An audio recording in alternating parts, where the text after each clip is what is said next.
कोडरमा लोकसभा चुनाव के लिए इंडिया गठबंधन के उम्मीदवार माले के विनोद सिंह ने पर्चा दाखिल कर दिया। वहीं निर्दलीय के रूप में जेएमएम के ही लीडर जयप्रकाश वर्मा ने भी पर्चा दाखिल किया है, जिसके बाद कोडरमा लोकसभा के चुनाव में त्रिकोणीय मुकाबला होने की उम्मीद बढ़ गई है। विनोद सिंह के साथ झारखंड मुक्ति मोर्चा के कार्यकारी अध्यक्ष पूर्व मुख्यमंत्री हेमंत सोरेन की पत्नी एवं गांडे की प्रत्याशी कल्पना सोरेन, राज्यसभा सांसद डॉक्टर सरफराज अहमद समेत इंडिया गठबंधन के कई वरीय पदाधिकारी मौजूद थे। वहीं जयप्रकाश वर्मा ने भी अपने समर्थकों के साथ लोकसभा चुनाव के लिए कोडरमा से पर्चा नामजदगी दाखिल किया। अपनी तरह से नहीं बोलूंगी कि सबकी अपनी अपनी इच्छाएं हैं, लेकिन हमारा कर्तव्य है, हम पार्टी लाइन तरफ से खड़े हैं। विनोद सिंह जी हमारे साथ इंडिया गठबंधन पे खड़े हैं, तो मेरा सारा फोकस, मेरा सारा कंसंट्रेशन, मेरा सारा दायित्व अपनी पार्टी लाइन के तहत से होगा। मैं इससे बाहर जाकर के कोई काम क्या संगठन में इस बात को रखा जाएगा कि जयप्रकाश वर्मा को पार्टी से बाहर निकाला जाए? देखिए, ये हमारे आला कमान ही डिसाइड करेंगे, ये उनके निर्देशों पे ही होगा। वहाँ से जैसा निर्देश आएगा हम उसी का। सरफराज साहब पे एक आरोप है कि आप राज्यसभा सांसद बनने के लिए गांडे से इस्तीफा दे दिए, अपने क्यों ऐसा नारा क्यों? अब आपको पता ही है, जिस केस पे हेमंत जी को अंदर किया गया है वो जमीन अपने में ही भूमियारी है।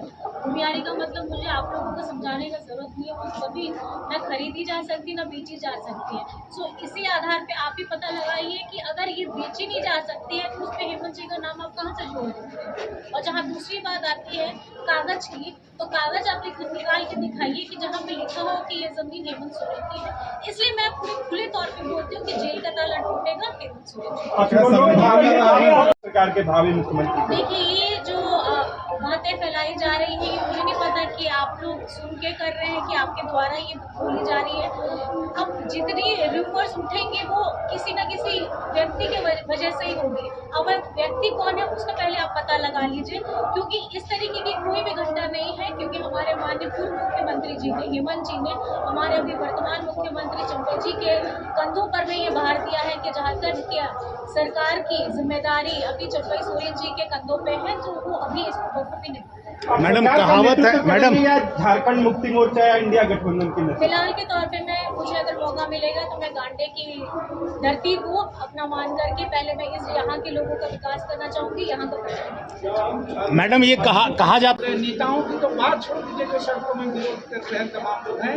आम आदमी अगर विरोध की बात कर रहा है, संघर्ष की बात कर रहा है, मजदूरी की बात कर रहा है, एक मई है, अब क्राइम की बात कर रहे थे, मनरेगा की मजदूरी झारखंड में सबसे कम है, कभी केंद्र की कोई चिंता नहीं है। लेकिन उसके बावजूद लोग इन तमाम दमन के बावजूद जो है, जो भाजपा की कोशिश है कि लोगों को बैक कर दिया जाए, वो लोग निकल के आ रहे हैं। आज आप देख रहे हैं कल्पना सोरेन जी भी तमाम कोशिशों दबावों के बावजूद पूरे झारखंड के लोगों में निकल करके आ रही है, और ये हौसला रुकेगा नहीं, झारखंड झुकेगा। मैडम से सवाल है, कहेंगे? बिल्कुल ये स्पष्ट है कि जनता जो जवाब, जो जेल का जवाब वोट से देगी। और आज भारतीय जनता पार्टी के खिलाफ भी मुखर हैं, जो लोग भी उसके विरोध में हैं उनकी जगह जो है जेलों में है, उनके ऊपर प्रताड़ना है। आज यही है कि जो भारतीय जनता पार्टी के साथ हैं वो भ्रष्टाचार मुक्त हैं, और जो भी भाजपा के खिलाफ है, जो भी संघर्ष के खिलाफ है, जो लोग भी अधिकार के लिए लड़ रहे हैं, भारतीय जनता पार्टी की नजर में वो लोग भ्रष्टाचार। आरोप तो भ्रष्टाचार का, जमीन घोटाला का है। पूछ रहे हैं तो इस राज्य में जब भी भ्रष्टाचार के सही मामलों की खिड़कियां खुली है, और जैसे ही वो दरवाजे भारतीय जनता पार्टी के खिलाफ, भारतीय जनता पार्टी के लोगों तक जाने शुरू होते हैं, वो बंद हो जाते हैं। सबसे बड़ा उदाहरण होगा मनरेगा घोटाला। जिस मनरेगा घोटाला में आज अधिकारी जेल में है, मैंने इसमें विधानसभा सदस्य रहते हुए के घोटाले की जाँच की थी, मैंने विधानसभा में उसकी रिपोर्ट पेश की थी। हमारी समिति की रिपोर्ट पे जो है कमिश्नर ने वो जाँच की। लेकिन आप तमाम देखेंगे जिन जिन मसलों पे जांच हुई, और उसमें अगर सचमुच में जांच होती कोई घोटालों की, तो आज झारखंड में भाजपा के मुख्यमंत्री और मंत्री जेल में जाते। लेकिन जब उनकी शुरुआत हुई, और उसकी कोशिश यही रही थी भाजपा के खिलाफ जो लोग उनको फंसाने के, लेकिन जब वो खिड़कियाँ खोले तो वो दरवाजे भारतीय जनता पार्टी की ओर खुलते हुए नजर आ रहे थे, और इसलिए वो सारे दरवाजे बंद कर दिए गए, और एम केम के कारण तमाम इस तरह के मिथ्या आरोप मैडम से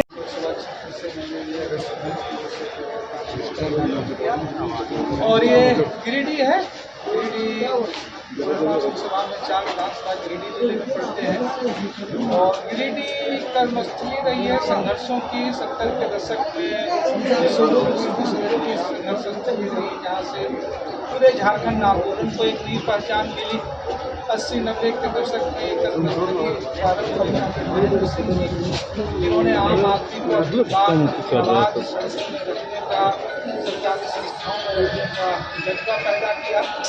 लेकिन राज्य अलग होने के बाद से इस गिरिडीह जिले में भले ही गिरिडीह से मुख्यमंत्री बने हों, 2 सांसद बने हों, मंत्री बने हों, सबसे ज़्यादा विधायक इससे पहले चुने गए हों 2019 से पहले, लेकिन गिरिडीह के लोगों ने जितनी ही आकांक्षाएं भरी, जितनी ही गोदी भारतीय जनता पार्टी की भरी, उतना ही गिरिडीह की आकांक्षाओं का गला घोटा दिया।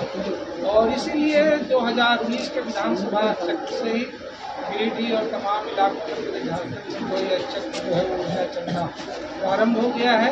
और जितनी ही भारी आकांक्षाओं के बाद भारी उम्मीदों से वोट दिया था कोडरमा लोकसभा की जनता, उतनी ही निराशापूर्ण पेश कर गई है। और कोडरमा लोकसभा के तमाम लोग आज मई डे है, मजदूर दिवस है और मजदूर दिवस के ऐतिहासिक दिन हम देख रहे हैं, जान रहे हैं कि सबसे बड़ा सवाल, सबसे बड़ी समस्या जो है गिरिडीह जो आज अगर चल रहा है तो प्रवासी मजदूर से। आज भी जब हम बात कर रहे हैं तो सऊदी अरब में जो है 43 मजदूर जो है वो अभी तक की परेशानियों में जूझ रहे हैं।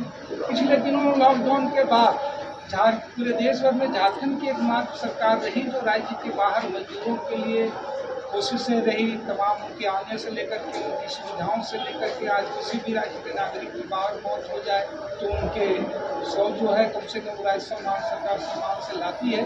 लेकिन देश के बाहर जो मजदूर रह रहे हैं अभी भी इस कोडरमा गिरिडीह के इलाके से सबसे मजदूर देश से ज़्यादा बाहर रहे और अभी भी कोई मुकम्मल कोई नहीं, जो 56 इंच का सीना बढ़ाते हैं एक MOU तक उन कंपनियों तमाम लोगों से भी करते हैं। तो इस बार के लोकसभा चुनाव में गिरिडीह के लोग, कोडरमा के लोग, झारखंड के पूरे लोग इंडिया गठबंधन के साथ, रामगढ़ विधानसभा के चुनाव के साथ भाजपा की जो कोशिश है जहां सत्ता से बेदखल कर दी जाती है वहाँ भी पिछले दरवाजे से कोशिश करती है, उन तमाम कोशिशों को कामयाब करेगी और कोडरमा गिरिडीह रामगढ़ समेत झारखंड में इंडिया गठबंधन के पक्ष में। क्योंकि पिछले 10 सालों में अगर आप देखें तो जिस महंगाई विकास के नाम पर, रोजगार के नाम पर यह सरकार आई थी वो सिर्फ नाम बदले हैं, हालात नहीं। भ्रष्टाचार के मुद्दे पे बात नहीं कर रहे हैं आपके